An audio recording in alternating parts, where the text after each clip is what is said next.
welcome back to Broken Bias, the place where we talk about gender equality and stereotypes that shape our world. I'm Yash, and in today's episode, I'm joined by Ananya. She's currently studying criminology in college, and in today's episode, she talked about what it felt like and her experiences growing up in an all girls school for most of her primary and secondary education. It's a very eye opening perspective that gives us a deeper understanding on how somebody's upbringing and the environment that they grew up in is able to influence their views on gender and also affect social interactions. So, without any other delays, let's get started. So, hi, Ananya. Thank you for being on this podcast with me. If you don't mind, Thank can you, you Yash. can you introduce yourself and tell us a little bit about yourself and maybe something that you enjoy doing in your free time? Hello everyone. My name is Ananya, and thank you, Yash, for inviting me. I am 19 years old, and I was on a gap year, so that's when I worked with TFG, and now I'm going to start my uni this coming September. I'll be going to University of Manchester, and I'll be doing LLB with criminology. And one thing I really like during my free time is I'm just like kind of a political person, so I try to delve into the things that's happening all around right now and maybe like do things that I can like take part in or like contribute a bit. And again, that's how I landed on TFG. So with TFG during my time, I worked on like gender stereotypes, subtle sexism, gender segregations. Okay. And you mentioned that you like being involved in like sort of political like hobbies. So my first question for you would be, do you think that Hmm. society has any sort of opinion on your hobbies just because of your gender? Yeah, there has been some comments like not my family but like relatives and like friends. They be just going like, you're a girl, you don't have to be getting to into politics because politics is like mainly male dominated. But when I think politics, it is main dominated ones because I think it's mainly because how we have been coming as a whole like from the past itself it was like culturally main dominated because we had this kind of wrong belief that men should be taking care of their things happening around us and like female should be there the family, and I think that has been like again mistranslated and being carried out in right now as well as not hopefully in future. So I have like heard many comments that it shouldn't be your concern, like things happening around you shouldn't be concerned, things that's happening within yourself and your family was what you should take care of. And I'm glad that it's not from my family, so I don't really have to care about those words. Okay. And my next question sort of builds onto this. Have you, like, I'm sure might have been moments where you have felt a pressure to behave a certain way. Maybe, you're at like sort of a gathering or like with your friends or family. Have you ever felt a certain pressure from anybody that you have to behave a certain way because this is the way that girls are supposed to behave? I think not only just the gatherings from a young age itself, I pretty much have a loud voice. So even when I speak, it's like pretty loud. So it goes like, you're a girl, you should just tone down your voice, or like, don't act this extrovert. You should be like, girls are supposed to be shy, so you should be kind of like introverted or silent. Keep up that nature. Again, I have heard these comments from my parents itself, but then like over the time they realize like people learn from mistakes. So over the time they realize that it's the way they were brought up, like they were brought up wrong, and it's about time like we keep that like in the past itself. So now it is I don't really care. They promote like they ask me to like they encourage me to be just be myself. If I want to be talkative, I can go ahead and be a talkative. If I don't want to be interactive, then I can just stay silent. That's what. So yeah, I used to hear that, but now it's really good. Nothing like such. Right. And that's wonderful, right? Um, so you mentioned that you studied in an all girls school, right? So Hmm. can you Yes. just again share like sort of experiences that you had that might have been different if you studied in like a mixed gender school, and what are some of the misconceptions that you guys had? Definitely. So, here, okay. So, during like fifth grade, I had to change my schools due to an emergency. So, I went back to India for like fifth grade and sixth grade, and that was like a co-ed education. And I think it's those 2 years were like pretty much hard for me to mingle with the others like boys, because I really didn't know like how to talk to them or like how things can. There were times where like we had arguments over who's better, because there were like a conception that boys were better than girls.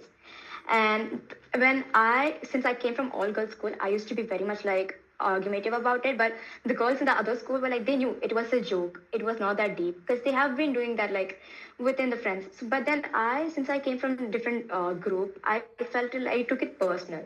I started getting like whole heated and argumentative. So I feel like even I wasn't able to take a joke as a joke. It got like personally to me. So I have like fell into many troubles and like, what do you say, fights, cause solely cause of that. So I think that was really hard for me, and like the whole settling among like new crowd was also really hard for me. Even like the basic interactions almost ended up in arguments, and I wouldn't say it's solely because of me. I would also say that because we didn't have much interaction with boys, so we didn't really know like how would they talk or what are their jokes, or they would be teasing us. Those were like everything that came across me. I took it as a personal issue. When you were younger, you were in an all girls school and you rarely had interactions with boys in school. But now that you're in uni and you have a more of a mixed gendered like group, so can you just describe like what your friend group looks like? Is it a mix of boys and girls? And if it is, what do you think respect means to you between in a friend group between boys and girls? Yes, right now my friend group is pretty much diverse. We got like boys and girls. And when you speak about respect, I would say it's basically like human wise, not like gender wise. If like even the basic things are respected. If you don't like something, they would respect that. Like they wouldn't go beyond the limits to make fun of it or tease it or even to like peer pressure into it. So I feel like these respect that I've been getting right now, it's not based on gender, it's purely human decency, which should be there with every single one of us. Even I would say there is no toxic behavior like, oh, okay, so when we go out and we have like a lot of bags and stuff, my male friends wouldn't mind carrying it. I've seen many people who would be like, oh, I don't want to carry it. They might think it's mine. I don't want to look feminine. But then my friends see it as a normal human accessory and they wouldn't care. They would just hold it, maybe even the whole day. So I think those are the even small things that we should be promoting, because it's not a big deal to hold a female badge. We don't care about like we don't put labels like it's belonging to girls or it belongs to boys. So that's the one thing I really like about my friend group, because it's really diverse and really into like, what do you say, trying new things without putting labels or kind of boundaries, Right.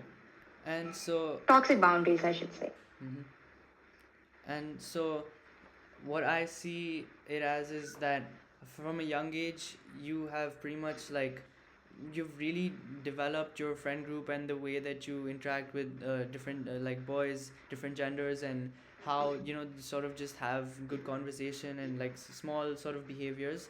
So during this whole process of you seeing things differently, was there a person, maybe a teacher, a family member, or even a friend that helped you understand gender equality and like like sort of remove this barrier of understanding how both boys and girls can interact?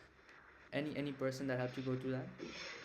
I would say that did happen when I was in grade 11. Okay, so right after grade 6, I came back to Dubai. And I again went back to all girls school. And then, like, around grade 11, I joined this public speaking club where we again had like mixed genders. And that's exactly when I started to like kind of change myself, like get into more like talking and like events and activities. So I got like get with the other genders, like opposite gender, much more longer than what happened, like what were there before. And during that time, I would say my friends who had gone to the co-education were very helpful. When there's something like a kind of misunderstanding between me and an opposite gender, my friend just goes like, no, you're overthinking, this is what he actually said and this is what they mean. So I don't have to take it on the personal level, because it was never meant to be like that personal level. So there are friends who really help me to understand what the other person is trying to say, and vice versa. When I say something and if it like hurts or hits someone's nerve, they just explain to them this is what she's trying to do, because she have never been to like before like, what is a mixed gathering like this. So things might can get like a bit wrong or like offensive, so you don't have to like take it in a way, like you can just take it in light-heartedly. So help these people had been like acting as what do you say, middle person, trying to fix the mistranslation and help the just get the communication smooth. And later on, I started picking up the way they speak, the way they act, the way they will behave, and it helped me to like get rid of the whole stereotype I had in my head, like, oh, all boys are mean or all boys are like rude and I have to be like assertive or I have to be dominant, I have to act like I know everything. I slowly started to get rid of such thoughts. So when I see someone else and I don't know something, maybe it's something, a topic that's male dominated, and if I don't know it, I would straight up tell them, oh, I don't really know it, maybe you can explain to me, maybe you can teach me, maybe I can get into it. And if they don't know anything, or like if they are interested in some topics, I would just straight up explain to them, because even I would like to get explained. So I feel like those were the times like that had like a great transition from the argumentative point, the whole polar, to like understanding polar. Right. Okay. And so my last question for you is, if you were to give any one piece of advice to young girls or young boys that maybe like fifth, sixth, seventh, middle schoolers or seventh graders, to just sort of help them, maybe even if they're is sort of in a situation that you were in, coming from a all girls school to sort of a mixed gendered society or school, or even a all boys to a mixed gender, what would that be? I would definitely say that it is going to be hard. You won't be able to settle quickly because it's differently from one polar to another one. But the thing is, like, just be yourself. If someone is gonna make fun of you just because you don't know anything, they are lacking their basic human decency. It's not about the gender. Don't tie it to the gender.